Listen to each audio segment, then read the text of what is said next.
মাত্র ১৫ দিনের ব্যবধানে ২ দফা বন্যায় সিলেটের ১০টি উপজেলা এবং সিলেট সিটি কর্পোরেশন এলাকার ২৩টি ওয়ার্ড প্লাবিত হয়েছে। রাস্তাঘাট বাড়িঘর তলিয়ে ৮ লাখ মানুষ পানিবন্দী জীবনযাপন করছেন।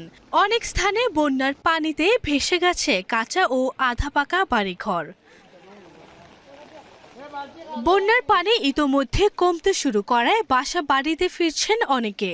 স্কুল, মাদ্রাসা সহ বিভিন্ন আশ্রয় কেন্দ্র থেকে ফিরে নির্বাক অনেকেই।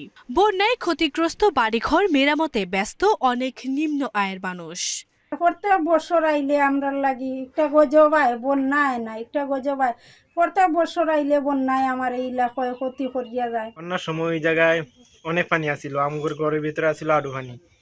আর আমরা মানুষের বাড়িতে গেছিলাম, আইসা দেখি বাড়ি ঘর ঢেউ ভাঙে নিছে পানিয়ে। এরপরে অনেক জিনিস নষ্ট হয়েছে, ঘরের আসবাবপত্র যা ছিল অনেক নষ্ট হয়েছে। বছর বছর এটা তো বন্যা না, এটা তো আমরা মারবার লাগি যত জিনিসপত্র আছে সব আমরা দুইয়া লইয়া যাই।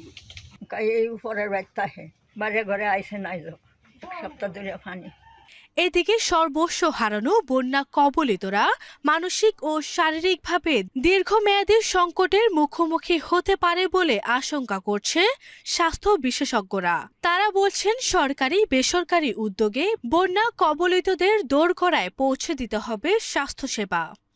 আমরা সরকারি বেসরকারি উদ্যোগে, সামাজিক সংগঠনগুলোর উদ্যোগে আমার মনে হয় বিশেষ করে বেশি বন্যাক্রান্ত নিম্ন আয়ের মানুষগুলোর কাছে বা ইউনিয়নের যে সমস্ত এলাকায় হাওর আছে বাওর আছে সমস্ত মানুষগুলোর কাছে হেলথ ক্যাম্পের আয়োজন করতে পারি।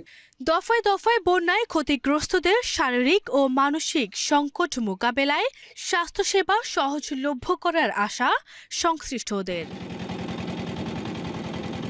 আরভি ইসলাম হিমু, এশিয়ান টেলিভিশন।